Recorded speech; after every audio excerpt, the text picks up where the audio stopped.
우리가 오늘 본문 말씀을 통해서 익히 잘 알고 있는 두 인물을 우리가 읽었습니다. 가인과 아벨이라고 하는 인물이고요. 또 우리가 가인과 아벨 이전에 두 인물이 있죠. 아담과 하와라는 인물이 있습니다. 아담과 하와가 이제 선악과를 따먹고 하나님을 떠나게 됐는데 그 후대 가운데 가인과 아벨은 또 하나님 앞에 예배 드릴 때 한 사람은 하나님 앞에 온전한 예배를 드려서 하나님께 그를 기뻐하셨는데 한 사람은 어떻게 해요? 하나님 앞에 온전한 예배를 드리지 못함으로 말미암아 그가 하나님 앞에 죄를 짓게 된 사실을 오늘 성경 우리에게 밝히 말씀해 주고 있습니다. 제사할 때는 뭐가 필요한가 하는 거 우리가 오늘 본문 말씀 통해서 알아야 되는데요. 예물이 중요하다는 사실을 우리가 잘 알고 계실 줄 믿습니다. 우리가 예배할 때도 하나님 앞에 예배할 때에 드릴 참 예배의 제사의 제물은 무엇인가 하는 것을 우리가 또 귀중하게 우리가 붙잡고 거기에 은혜와 응답을 받아야 될 줄 믿습니다. 오늘 보니까 가인과 아벨이 하나님 앞에 예배하면서 제사를 드렸는데 예배할 때의 제물이 틀렸다고 하는 거예요. 가인과 아벨이 하나님 앞에 드린 제사의 예배의 예물이 틀렸다고 하는 것이죠. 오늘 이 자리에 참여한 모든 주의 백성 하나님 앞에 예배하는데 참 우리의 예배의 모습이 하나님 앞에 온전하고 아름다워야 될 줄 믿습니다. 그러므로 모든 주의 백성이 한 마음으로 하나님 앞에 드리는 제사와 즉 예배의 제물이 믿음과 하나님 앞에 어떻게 해요? 아멘으로서 드릴 수 있는 그러한 예배 또한 그러한 예물을 하나님 앞에 드릴 수 있는 예배가 되어야 되겠다는 말씀이 되겠습니다. 오늘 중요한 것은 왜 가인과 아벨이 하나님 앞에 예배했는데 두 사람의 예물이 틀렸는가 하는 것이죠. 제사의 제물이 왜 틀렸는가 그 이유를 찾아보니까 오늘 우리가 읽은 3절 말씀 가운데 세월이 지난 다음에 그랬습니다. 믿음의 생활하면서 우리가 항상 변함없이 믿음의 주님은 한 분이시고 우리의 믿음의 모든 수준은 늘 항상 변함없이 같아야 되는데 달랐다라고 하는 것이죠. 믿음의 생활을 우리가 열심히 하는 것 중요한데 세월을 우리가 오래 지나다 보면은 내 주장, 내 마음, 내 생각에 따라서 우리가 하나님 앞에 나올 때가 있고 또 하나님 앞에 예배할 때가 있고 또 하나님께서 원하시는 것을 깊이 생각지 아니하고 내가 늘 생각하던 것 쉽게 내가 어떻게 생각하던 것들을 가지고 하나님 앞에 나와서 예배할 때가 많다라고 하는 것이죠. 우리는 세상이 다 바뀌고 변화해도 세상에 우리의 삶이 아무리 지치고 바빠도 우리가 하나님 앞에 예배할 때는 오직 신령과 진정으로 예배해야 된다는 사실입니다. 가인과 아벨의 예배의 차이점은 가인은 하나님 앞에 자기가 쉽게 일할 수 있는 소산물에 귀한 것들을 하나님께 드렸어요. 귀하게는 드렸지만 하나님께 원하시는 제물이 아니죠. 그러나 아벨이라고 하는 사람은 자기가 하는 그 업중에 어떻게 해요? 하나님께 원하시는 것을 찾아서 소중하게 하나님 앞에 예물을 바침으로 말미암아 오늘 말씀에 하나님께서 가인의 예물은 안 받으셨지만 아벨의 예물, 제물은 받으셨다 이렇게 말씀해 주고 있습니다. 중요한 것은 3절 4절 말씀에 가인은 땅의 소산으로 제물을 삼아 여호와께 바쳤다고 그랬습니다. 땅의 소산이에요. 그러나 4절 말씀해 보니까 아벨은 양으로서 하나님께 제물을 드렸다고 그랬습니다. 그래서 피의 제사, 영의 제사, 생명 있는 제사를 하나님 앞에 제물로 드리면서 예배했다라고 이렇게 말씀해 주고 있습니다. 그래서 여호와께서 아벨과 그의 제물은 받으셨다고 그랬습니다. 동일하게 보니까 가인과 이름도 거명했어요. 아벨과 그의 제물은 받으셨고 가인과 그의 제물은 받지 않으셨다 이렇게 말씀해 주셨죠. 근데 5절 말씀해 보니까 가인은 어떻게 해요? 자신의 제물이 하나님 앞에 연락되지 아니한 것을 알고 몹시 분하며 안색에 변하였다라고 성경이 기록해 주고 있습니다. 이때 하나님께서 그 사실을 알고 가인에게 묻습니다. 내가 분하야 함은 어찌미며 내가 안색에 변함은 어찌미냐 하고 하나님께서 물으셨습니다. 하나님께 또한 7절 말씀해 보니까 내가 가인은 선을 행하지 않았으니 분하여 하고 안색에 변했다고 이렇게 할 수 있는데 그 결과는 뭐죠? 죄가 내 문 앞에 엎드려져 있다 그랬습니다. 하나님의 말씀에 순종하지 아니하고 말씀대로 행하지 아니하는 그러한 예배, 그러한 신앙생활에는 항상 죄가 따라온다고 하는 것이죠. 하나님 앞에 온전한 믿음을 가지지 아니할 때는 항상 거기 뭐예요? 사단이 항상 우리를 넘어뜨릴 틈을 찾고 있다고 하는 것이죠. 그래서 죄가 내 문 앞에 엎드려져 있다고 그랬습니다. 그 말은 죄가 너를 원한다고 하는 것이죠. 죄가 가인의 삶의 틈을 비치고 들어와서 그의 믿음 없는 예배의 그런 부분들을 공격해서 그로 하여금 죄의 틀에 가두려고 한다라고 하는 말씀이 되겠습니다. 그래서 하나님께서 가인에게 명령했지요. 너는 죄를 다스려라. 너에게 죄가 어떻게 내 문 앞에 엎드려졌으며 죄가 너를 어떻게 왜 원하고 있는지 그 일을 찾아서 죄를 다스려야 된다. 그렇지 아니하면 원수 마귀가 너를 죄악 가운데에 항상 틈을 내고 죄 가운데 너를 엎드려지게 만들 것이다. 라는 말씀을 해주셨죠. 오늘 우리가 이 말씀을 통해서 기억해야 될 사실은요, 우리가 믿음의 생활하는 가운데 세월이 바뀌고 환경이 바뀌고 삶의 모든 것이 요동친다 할지라도요, 하나님 앞에 예배할 때에 하나님 앞에 나의 믿음을 지킬 때에는 항상 죄가 나에게 틈을 비집고 들어오려고 하지 아니하나 내 자신을 돌아봐야 된다고 하는 것이죠. 그 다음에 하나님의 뜻을 찾아서 내가 온전하게 주 앞에 서는 길이 죄를 다스리는 길이 될 줄 저는 압니다.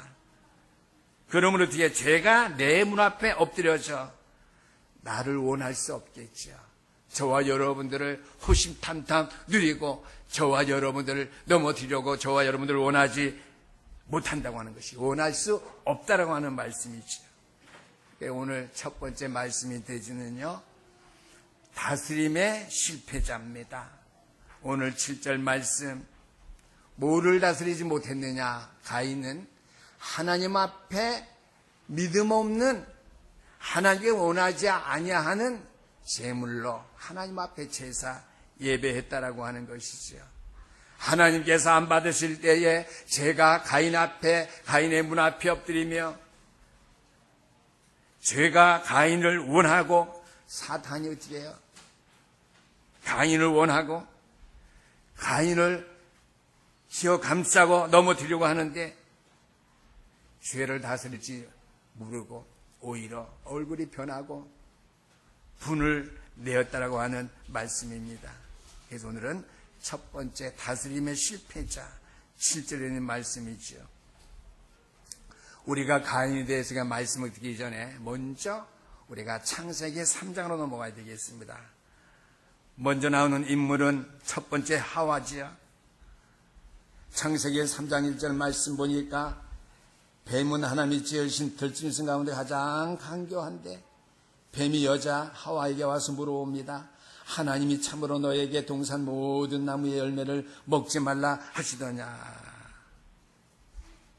뱀이 하나님이 말씀하신 방법으로 물어보지 아니하고 다른 방법으로 물어봤어요. 간사하잖아요. 틀리게 물어봤죠. 하와는 어떻게 되죠? 오늘 창세기 3장 1절의 말씀대로 뱀의 말을 딱 거절하고 잘라야 되죠. 뱀을 다스리지 못했어요.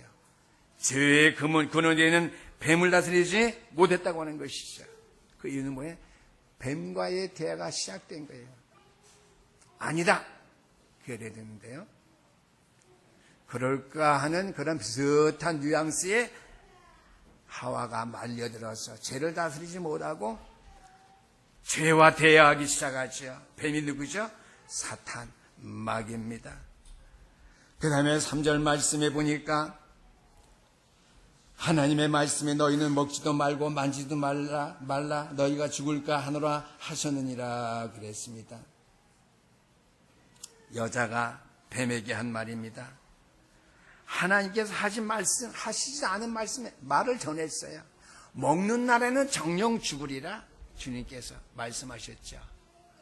동산에는 모든 실과는 임의로 먹되 선악을 하게 하는 나무는 실과는 먹지 말라. 먹는 날에는 정령 죽으리라. 그 말씀을 하셨어요. 근데 하나님의 말씀을 바꾸어서 자기의 생각, 자기의 입장, 자기의 형편, 시간이 지나면서 하나님의 말씀을 간과해버리고 지나쳐버리고 중요하게 생각하지 아니하고 내 마음대로, 내 생각대로, 내 교회 수준에 맞게 목사에 하고 싶은 대로, 성도들의 생각대로 3절 말씀 하와가 했어요. 뱀을 다스리지 못하고 죄악의 모든 일들을 하와가 다스리지 못했죠. 주께서는 죽을까 하노라 여호와께서 한 그랬어요. 정령 죽으리라 그랬는데 죽을까 하노라. 2장 17절 말씀이니까 정령 반드시 죽으리라고 그랬거든요.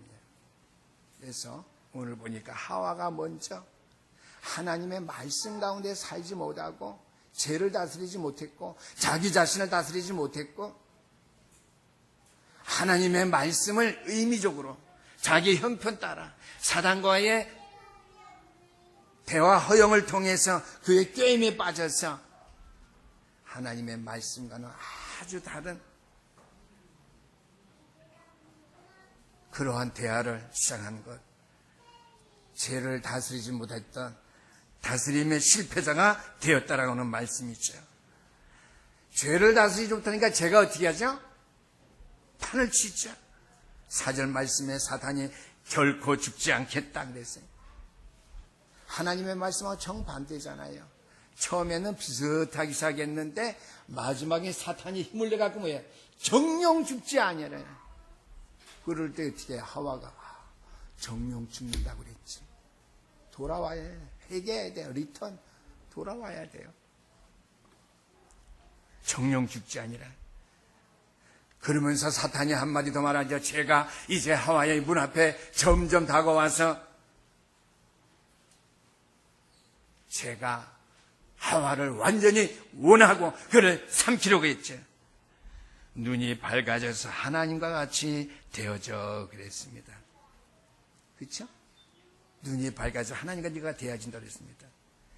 그 말을 들은 다음에 하와가 나무 열매를 보니까 6절 말씀에 여자가 그 나무를 본즉 먹음직도 하고 보암직도 하고 지혜롭게 할 만큼 탐스러운 나무인지라 그랬습니다. 죄를 다스리지 못하고 사단에게 우리가 말 뒷구멍이로 이렇게 붙잡힐 때는 어떻게 해요? 그때 우리는 끝난 거예요. 보니까 벌써 죄가 하와를 다스렸어요. 완전히 삼켜버렸다는 것이죠. 보암직도 하고 먹음직도 하고 탐스럽게 하고 지혜롭게 한지라고 그랬어요. 그러한 우리 신영교회 성도들 다 되지 않기를 주의 이름으로 축원합니다. 내 마음대로 살면 그래요. 내 뜻대로 생각을 해석하고 내가 편한 대로 그러면 그래요. 이 세상에 과일을 먹어서 기쁘게 되거나 슬프게 되는 일이 없어요. 눈이 밝아지는 더욱 없어요. 선악을 알게 하는 나무는 더욱 없다라고 하는 것이죠. 그잖아요. 가장 상식적인 일인데. 하나님께서 뭐라 그래요? 창세기 1장 27절에서는 하나님의 형상대로 이 인간을 만드시고 번성하고 땅을 다스리라고 그랬거든요. 오늘 중에 다스리라고 하는 것. 사단을 다스리지 못하고 죄를 다스리지 못하고 내 자신을 다스리지 못한 것. 하나님의 말씀을 하나님의 말씀으로 100% 붙잡고 신뢰하고 목숨에 생명을 읽는 그런 일이 와도 하나님의 말씀 지키고 따르고 그것을 바꿔서는 안 된다는 하는 말씀이죠. 그래서 창세기 3장 13절 말씀, 여호와 하나님이 여자에게 이르시되 내가 어찌하여 이렇게 하였느냐. 여자가 이르되 뱀이 나를 꿰물어 내가 먹었나이다 그랬어요. 내가 어찌해서 이렇게 했느냐.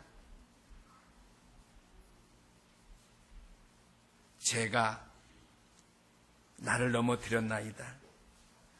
내가 뱀을 다스리지 못했습니다. 내가 하나님의 말씀 생명으로 내가 여기지 않았습니다.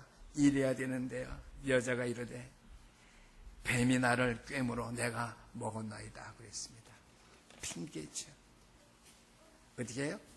죄를 다스려야 되고 사단 뱀을 다스려야 되는데 땅을 정복하고 다스리라고 그랬거든요.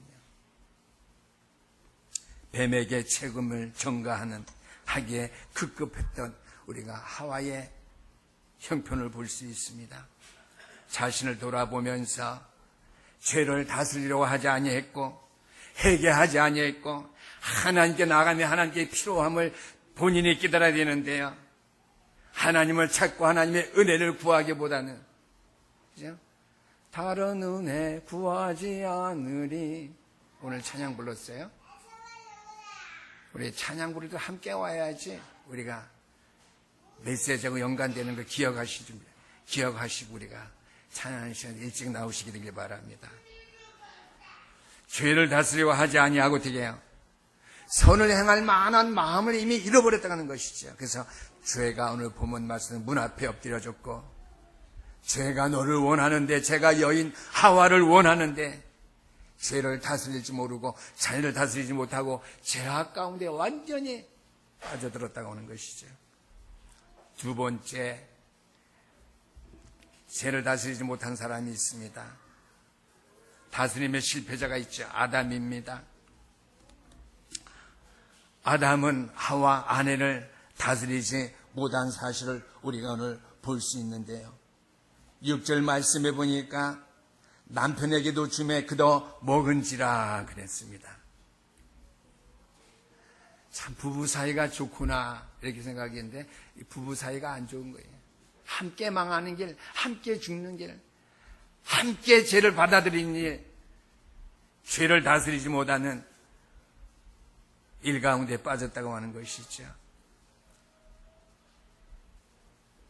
9절 말씀에 여호와 하나님이 아담을 부르시며 그에게 이르시되 내가 어디 있느냐 그랬습니다.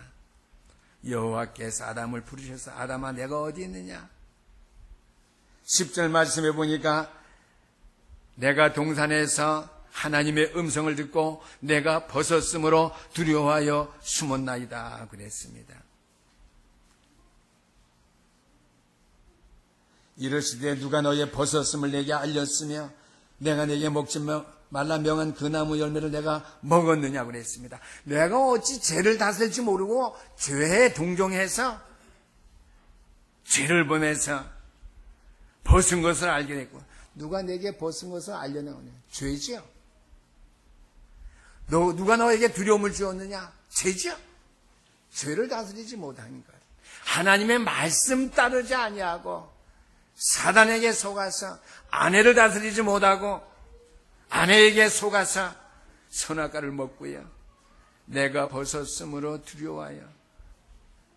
누가 벗은 걸 보게 알게 했어요? 하나님이십니까? 아니잖아요. 누가 두려워하게 했어요? 하나님이 두려워하게 하셔? 아니잖아요. 죄가 그렇게 했잖아요. 그래서 벗었음과 두려움을 누가 내게 알게 했느냐 그랬습니다. 뭐예요? 죄를 다스리지 못한 결과예요. 여러분은 하나님의 말씀에 완전히 붙잡힘을 받아서 내 자신의 허물 때문에 하나님 앞에 부끄러워하고 두려워하는 일이 없게 되기를 주 이름으로 축원합니다.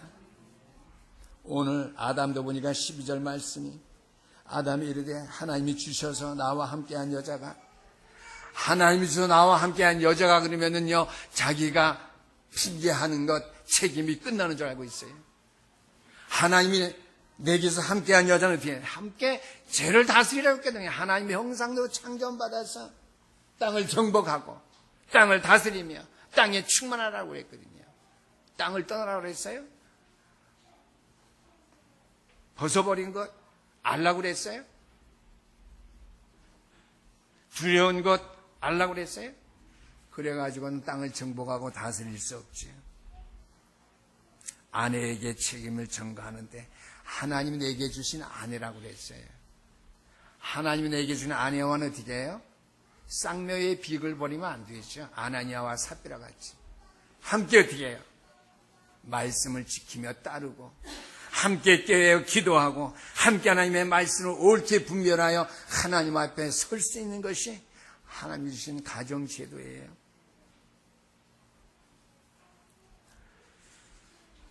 아담도 마찬가지입니다. 자신을 돌아보면서 죄를 다스리지 못하고 회개하지 아니므로 말미암아 선을 행할 능력마저 상실해버린 것이지요. 그래서 오늘 세 번째 인물은 본문에 있는 대로 다스림의 실패자 가인입니다. 자신을 돌아보려 하지 않고 결과만 중요시했습니다. 내가 하나님 앞에 드린 예물 하나님께 왜 안 받으셨을까? 아벨과 똑같이 내가 하나님 앞에 예배했고 내가 하나님 앞에 제물을 드렸는데 내 예배에 하나님 나와 예물을 받으지 아니하심이 이유가 무엇일까? 자신을 돌아보려고 하지 않고요. 자신을 다스리려 하지 아니하고요. 제물을 연락하지 아니하신 그 결과만 그가 중요시했다라고 하는 것이죠. 그래서 3절, 5절, 8절 말씀대로 어떻게 해요? 죄를 다스리지 못했다라고 하는 말씀이 되겠습니다. 안색이 변했어요. 죄를 다스리지 못했습니다. 오늘 창세기 4장 7절 말씀, 죄가 가인을 원하는데 죄가 가인의 문 앞에 엎드렸는데 다가왔는데 그걸 다스릴 줄 모르고 알지 못하고 어떻게 해요? 오히려 그는 안색이 변하고 분내했다라고 하는 것이죠. 결과만 중요시했기 때문입니다. 우리의 신앙생활 결과가 중요하지만 결과가 우리에게 어떻게 해요? 안 좋게 나왔을 때 왜 이러한 결과가 나왔을까? 내 자신을 돌아보고 다스릴 수 있게 되기를 주 이름으로 축원합니다. 세상이 어떠냐? 저와 여러분은 어떠냐? 결과만 중요하죠. 자기 자신을 돌아보고 자기 자신을 다스리려고 하지 않고요. 하나님 앞에 회개하고 들어가는 마음은 없고요. 항상 결과만 가지고 신앙생활을 평가한다고 하는 것이죠. 세상이 그렇고요. 교회 안에 성도도 그런 걸 우리가 볼 수 있습니다. 그러면 죄는 무엇이냐? 자기 주장입니다. 오늘 누가복음 15장에 보니까 집 나간 아들도 보니까 자기 주장이 강했어요. 아버지께서 다스리고 아버지께 자기를 보살펴 주시는 것을 원하지 않아 내가 한번 나가서 성공해서 살아보겠습니다. 죄는 이게 자기 주장이죠. 하나님 앞에 자기 주장은 어떠한 죄악이냐? 하나님을 등지고 살겠다고 하는 거예요. 그렇죠? 집 나간 아들이 자기 주장하는 것, 가정 부모를 등지겠다고 하는 거예요. 우리의 인생들이 자기 주장하는 것, 성도들이 자기 주장을 강하게 하는 것, 하나님을 등지고 살겠다는 거예요. 하나님을 등지면 어떻게 되죠? 떠날 수밖에 없겠죠. 그래서 자기 주장. 가장 중요한 거예요. 맞는 것 같아도 이성적으로, 논리적으로, 교회의 모든 형편적으로, 내 가정 형편적으로 맞는 것 같아도 하나님의 말씀이 아니면 어떻게 내 주장하지 말아야 됩니다. 또 자기 주장에 100% 맞는 것 같고 목회자의 주장이 조금 또는 많이 틀린 것 같아도 어떻게 해요? 하나님의 말씀을 조금이라도 깊이 생각하고 기도하는 주의 종이다 이렇게 믿으시고요. 내 주장을 없애게 되길 바랍니다. 내 주장은 어떻게 해요? 하나님을 등지는 것. 선악을 알게 하는 나무 먹고 안 먹고 따먹고 안 따먹고 하는 것이 중요치 않다고 저는 생각합니다. 왜냐 할 것 같으면요, 결정해 주신 하나님께 책임져 주시기 때문에 안 따가면 하나님께 평안하게 우리를 살도록 인도해 주실 것이고, 혹시나 우리가 따먹는다 할지라도 우리가 어떻게 해요? 내가 따먹어서 내 자신을 다스리지 못해서 죄가 나를 찾는구나. 사단이 나에게 가까이 접근하고 있구나. 내가 하나님의 말씀으로 내가 돌아가야 되겠다. 선악과를 먹으라 먹지 말라 하신 하나님께서, 결정해서 하나님께서 따먹든지 안 따먹든지 우리를 다 책임져 주신다는 사실 믿으시게 되기를 주님을 축원합니다. 두 번째로, 다스림의 시작은 어떻게 우리에게 시작되어야 되느냐 하는 것이죠. 창세기 3장 15절의 말씀, 원시복음입니다. 원시복음이 뭐예요? 복음의 시작입니다. 다스림의 실패란 우리 인간에게 하나님이 주신 다스림의 시작, 하나님을 떠나서 사단에게 종노릇하면서 불행하게 살다가 지옥 갈 인생에게 하나님 주신 다스림의 새로운 시작, 창세기 3장 15절 원시복음, 복음의 시작입니다. 우리가 먼저 창세기 3장 15절 말씀 보니까 사단, 마귀에 대한 선언입니다. 여인의 후손이 뱀의 머리를 상하게 할 것이요. 사단, 마귀에 대한 선언이 바로 복음의 시작이요, 성도들의 신앙생활의 다스림의 시작인 사실을 기억해 되기를 부탁드립니다. 사단, 마귀에 대한 선언, 창세기 3장 15절. 왜 그렇죠? 요한일서 3장 8절 말씀이니까, 죄를 짓는 자마다 마귀에게 속하나니 마귀는 처음부터 우리를 범죄하게 한다는 거예요. 하나님의 아들이 세상에 오셔서 마귀를 어떻게 해요? 멸하기 위해서 오셨다고 그랬습니다. 이것이 바로 다스림에 대한 시작입니다. 예수 그리스도와 나와 함께하는 그 은혜 속에, 그래서 내 모든 문제를 책임지시는 그 믿음 속에 모든 것 하나님 앞에 맡기는 나의 구원의 주님을 절대 신뢰하는 것이, 이 복음을 확실히 붙잡고 언약의 말씀 성취를 바라보는 것이 내 인생의 다스림의 시작이에요. 내가 혹시 실수했다 할지라도 내가 돌이켜서 하나님을 다시 바라보며 하나님께 회개하는 마음 돌아갈 때에 이 다스림의 시작의 축복이 나에게 임한다라고 하는 것이지요. 두 번째로, 다스림의 시작의 징표로서 창세기 3장 21절 말씀해 보니까 하나님께서 아담과 하와에게 가죽옷을 지어 입혔다고 그랬습니다. 어떤 짐승의 가죽옷이냐, 이것은 중요하지 않아요.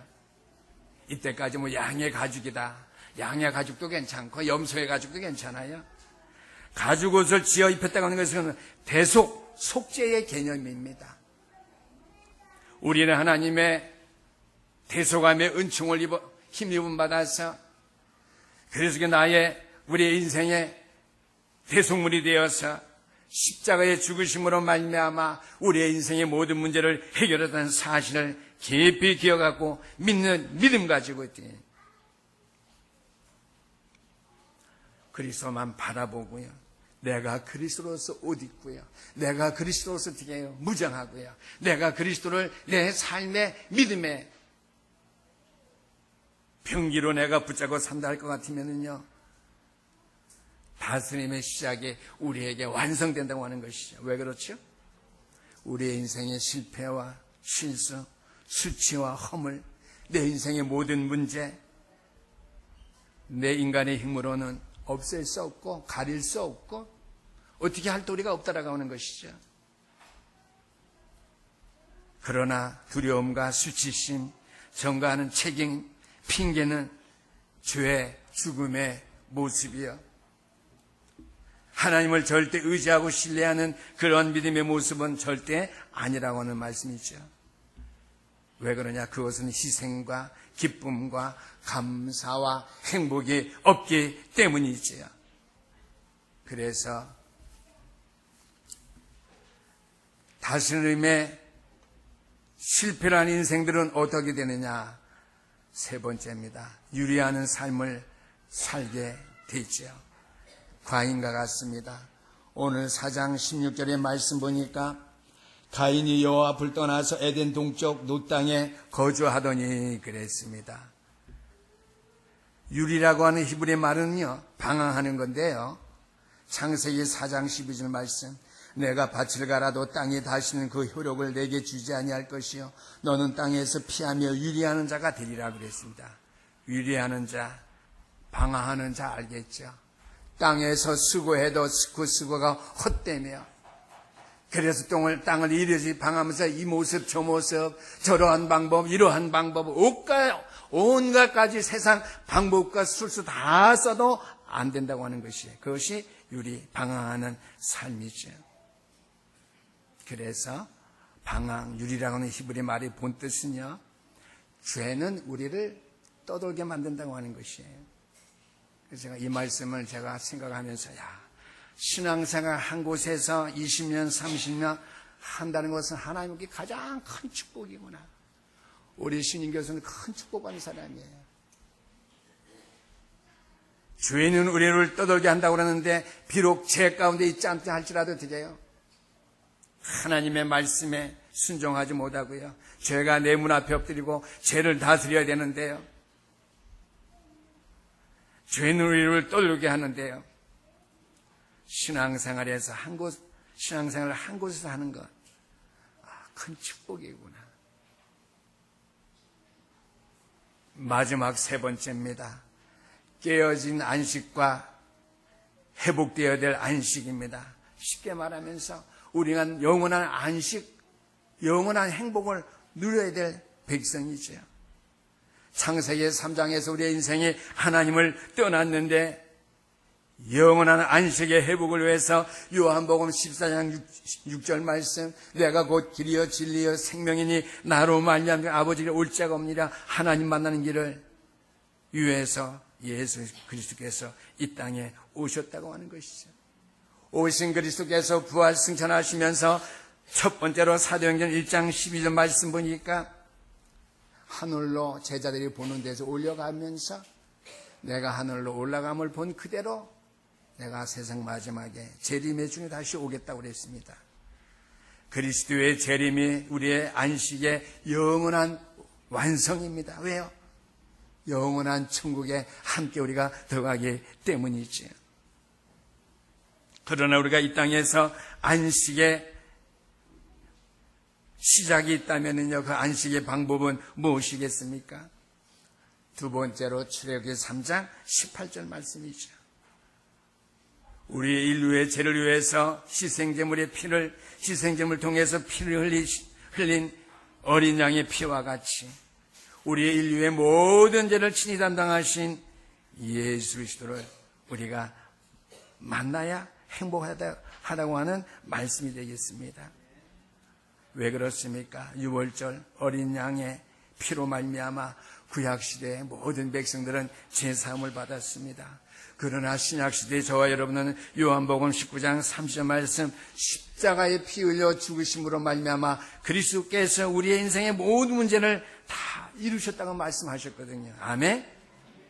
그래서 그리스도는 교회의 머리요, 교회의 머릿돌이 되신다고 했습니다.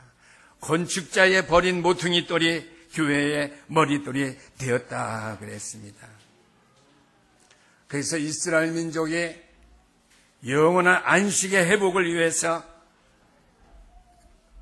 애굽 땅에서 출애굽할 때 광야 생활하는 그 삶 속에 하나님께 영원한 안식의 축복과 행복을 위해서 성막을 그들에게 허락하셨죠. 구약의 이스라엘 백성들이 성막 운동을 통해서 영원한 안식을 회복했고요. 또는 이스라엘 백성들이 왕을 세우며 나라를 세워 이끌어 나갈 때 성전 운동을 통해서 하나님께서 이스라엘 백성의 영원한 안식, 행복을 그들에게 약속해 주셨다는 사실입니다. 오늘날 신약시대에서는 저와 여러분은 하나님께 그리스도께서 피값으로 주고 세우신 교회를 통해서, 교회 운동을 통해서 우리에게 영원한 안식의 길을 인도하고 우리 영원한 행복의 길을 우리를 인도해 주신다라고는 말씀이죠. 그러면 성막과 성전, 교회는 왜 그리 중요한가요? 우리가 그 기원을 생각해 볼 때 먼저 구약으로 우리가 가서 말씀을 생각해 봐야 됩니다. 성막 운동할 때에 대제사장이 1년에 한 번씩 하나님 앞에 예배하기 위해서 성막을 찾습니다. 찾을 때 온 백성의 죄와 자기의 죄를 하나님 앞에 다 용서함 받죠. 그래서 1년에 한 번 염소 2마리를 가지고 성소에 들어갑니다. 2마리를 가지고 이 성소 앞에서요. 성소는 여러분이 앉아있는 성소와 여기는 지성소지요. 성소와 지성소 사이는 어떻게 천막으로 가려져 있습니다. 성소 안에는 뭐예요? 소강대상이 있다고 생각하면 되고요. 지성소 안에는 이 대강대상이 있다고 생각하면 됩니다. 이것은 뭐예요? 법궤입니다.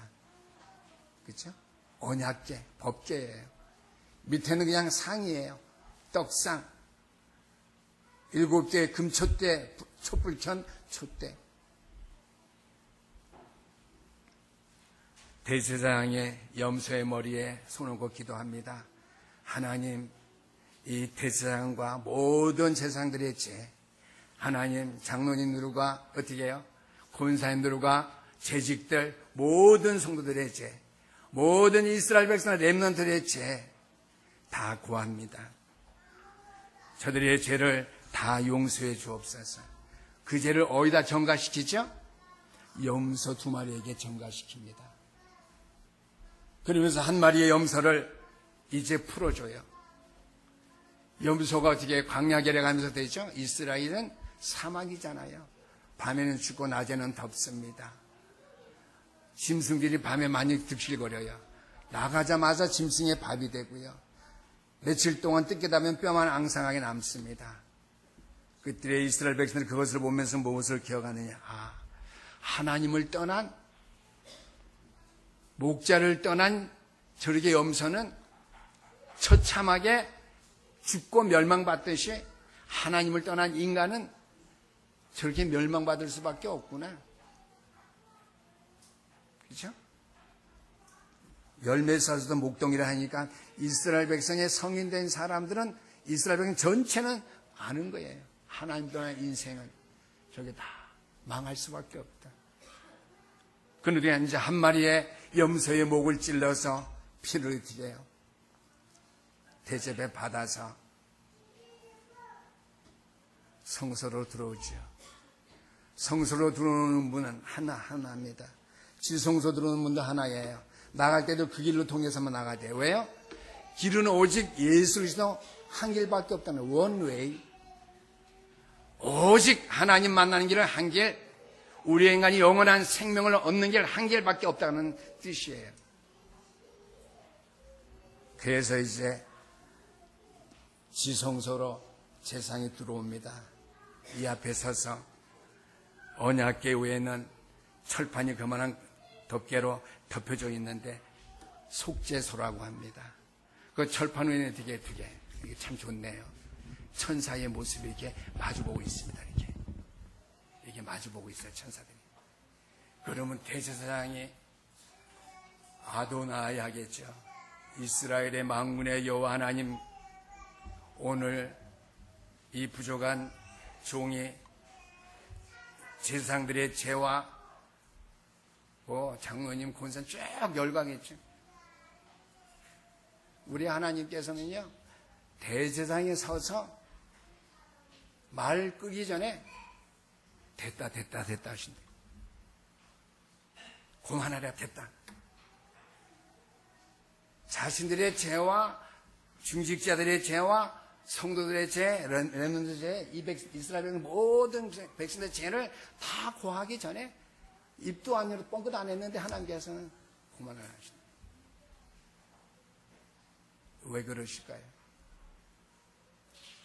대제사장이 염소의 피를 들고 와서 주님 앞에 선 순간 주님께서 하나님께서 여호와 하나님께 그거 보시는 순간 뭐가 생각나죠?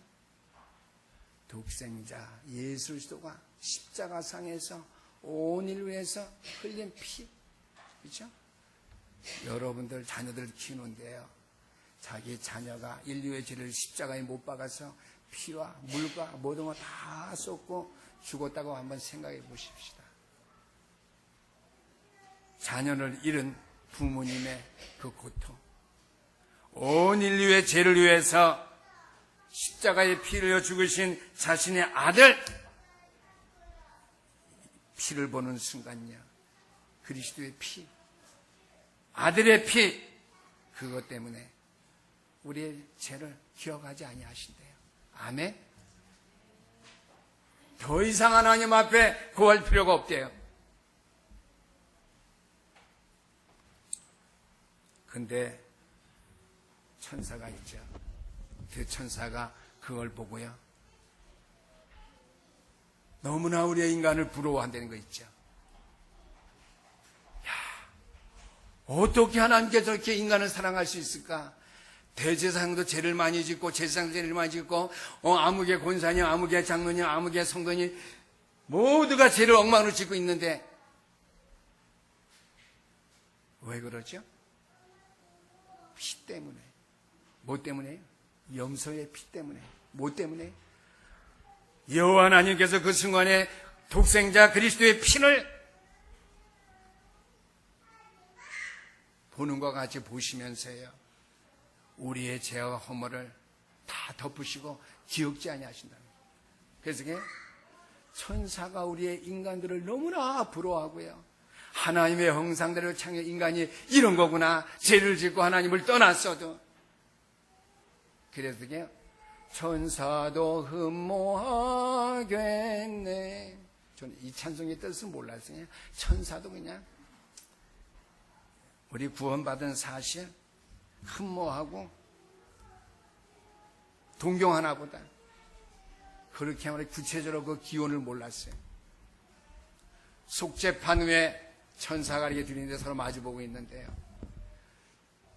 천사도 뒤에요, 하나님의 그 구속사역을, 너무나 인류를 향한 그 사랑을 너무나 어떻게 해요? 동경한다고 하는 것이죠. 천사도 흠모하겠네. 그런데요, 성막 들어갈 때 성막에는 불이 안 켜져 있어요. 컴컴해요. 지성산에는 더군다나 불이 안 켜서 컴컴해요. 성막은 창문이 없어요. 들어오는 문 한 개, 나가는 문 한 개, 하나뿐입니다. 그러나 지성산에는 어떻게 해요? 순금으로 이렇게 장식되어 있어요. 순금은 뭐예요? 그리스도의 변하지 아니하는 신실한 모습, 정금과 같은 모습, 그리스도의 피로 말미암아 속죄함, 구속함을 받은 백성들, 성도들의 모습이기 때문에 어떻게 해요? 그 안은 밝다고 하는 거예요. 또 성소는 왜 컴컴하고 창문이 없느냐? 세상에 어떤 이런 빛 가지고, 이거 지금 밝은 이런 빛 가지고는 어떻게 해요? 하나님의 영광 앞에 들어올 수 없다, 하나님을 볼 수 없다고 하는 거예요. 어떠한 세상의 빛 갖고도 하나님 앞에 나올 수 없고 하나님을 볼 수도 없다고 하는 거예요. 내 인간이 어떠한 모습 가지고 지혜와 지식, 금은보화 가지고도 하나님을 만날 수 없고 하나님을 볼 수 없는데, 뭐 가지고 하나님을 볼 수 있다? 어린 양의 피. 오직 그것만 가지고 만약 하나님을 볼 수 있다는 거지. 하나님의 영광 볼 수 있고 하나님을 만날 수 있고 하나님을 볼 수 있다고 하는 거예요. 중요한 거예요. 성전 컴컴한데 왜 컴컴하냐? 여호와의 영광은 어떻게 해요? 세상에 어떠한 빛으로서 밝힐 수 있는 영광이 아니고 여호와의 영광 그 스스로 앞을 쓸 때 하나님을 만날 수 있는 것이고요. 세상에 어떤 헌신, 봉사, 구제, 내 지식, 내 권력, 내 어떤 것 가지고 어떻게 해요? 하나님을 배울 수 없고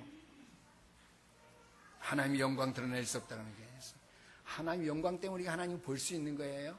세상의 빛으로 볼 수 있는 것이 아니에요. 세상에 어떤 것 가지고 하나님 볼 수 있는 게 아니에요. 하나님의 스스로 영광 때문에. 그래서 제가 독사 영광이라는 말 드렸죠. 헬라말로 독사 영광이에요. 세상의 말이 아니라 오직 하나님께만 영광이고 하나님께만 자체만 영광이시고 영광 받으시고 그 영광 때문에 우리가 영광 가운데 우리가 살게 되고 우리가 그 영광 가운데 우리가 들어가게 되는 것입니다. 그래서 바울이 천사도 흠모하겠다고 하는 말씀을 서신서에 주셨고요. 오늘 이 지성서 성서의 개념 가지고 제가 말씀드렸는데요. 죄는 우리를 떠돌게 하는데 신앙생활 한 곳에서 하는 것 평생 가문에 대한 것이 하나님 앞에 축복이라는 사실. 하나님의 영광은 어떠한 세상의 방법과 빛 가지고 하나님의 영광 드러내고 하나님을 보고 하나님을 만날 수 없다라고 하는 사실. 하나님은 자신을 제한해서 우리를 만나 주시는데 어디서 만나 주시죠? 그것이 성막이에요. 하나님은 천지 만물 지으시고 아니 계신 것이 없는데 우리를 만나주는 것이 어디예요? 성막. 자신을 제한해서 잊어버리지 마세요. 하나님의 자신을 제한해서 만나주시는 그 장소가 성막. 그래서 교회가 중요한 거예요. 교회에서 떠들고 욕하고 남이 흉보는 거 아니에요. 그러니까요. 교회에서 삿대질하고 뭐 교인들한테 목사님 하는 사람들은 저주받아요. 그랬어요. 이거 제 말이 아니에요. 제가 여러분들 율법적으로 하는 말이에요. 교회를 핍박하고 손가락하는 사람은 그래서 저주받는 거예요. 하나님의 영광이 그렇게 무서운 거예요. 하나님 우리를 제한해서 우리를 만나주신 것이 성막, 성전입니다. 아멘. 그래서 뭐예요? 고린도전 3장 16절 말씀, 너희가 하나님의 성전인 것과 하나님의 성령이 너 안에 거하시는 걸 알지 못하느냐. 우리 속에 계셔서 나를 만나주시고 우리 속에 계신 주님이 성전을 찾게 함으로 말미암아 하나님을 예배할 때마다 우리가 하나님을 만나게 된다라고 하는 것이죠. 하나님이 자신을 제한해서 를 만나주신다. 잘 이해하시게 되길 바랍니다.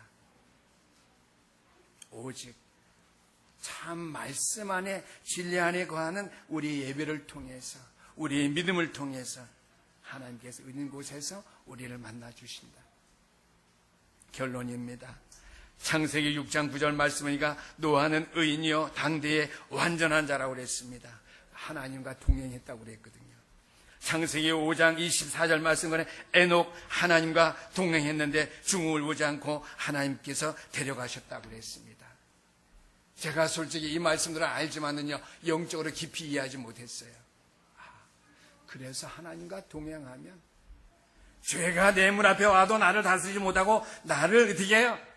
붙잡지 못하면 나는 하나님의 의인이요 하나님 앞에 완전한 자요 하나님과 동행할 수밖에 없고 죽음을 보지 않은 영원한 천국에 내가 들어갈 수밖에 없구나. 저와 여러분 들어갈 수밖에 없음을 믿으시고요. 내가 만난 하나님은 지금 어디에 계시나요? 나와 함께 하시죠. 나와 동행하십니다. 그 사실을 누리면서 체험하시고요. 나는 날마다 시간마다 하나님과 동행하는 삶을 살아가고 있는 참 의인인지 노아와 같이 당대의 완전한 잔지 하나님이 나와 동행하실 만한 은혜와 믿음을 내가 가지고 내가 주 앞에 서고 있는지 내가 하나님의 정말 신령과 진정으로 내가 예배하기를 원하는지 나의 믿음의 진실함 참된 모습을 늘 주 앞에 회복할 수 있도록 연약해서 우리가 죄를 지을 수밖에 없는 자리에 있을 수 있어요. 그러나 결과를 따지지 말고요. 우리의 마음이 흔들리지 말고요. 우리의 안색과 우리의 생각이 바뀌지 말고요. 내가 왜 이렇게 되었을까? 하나님이 나를 기뻐하지 아니하시고 나를 믿음으로 받아주지 못하는 이유가 어디 있을까? 내 자신을 돌아보면서 다스림에 승리하되, 하나님이 아닌 모든 것은 죄입니다. 죄를 다스릴 수 있는 노아와 에녹 같은 하나님과 동행하는 삶을 살 수 있게 되기를, 하나님이 항상 여러분들을 만나 주실 수밖에 없는 그 은혜와 진리 가운데 여러분이 설 수 있게 되기를 주 이름으로 축원합니다. 기도하시겠습니다. 우리 하나님 아버지, 감사합니다. 오늘 우리가 하나님의 말씀을 통해서 하나님을 나를 만나 주시는 것이 어딘지,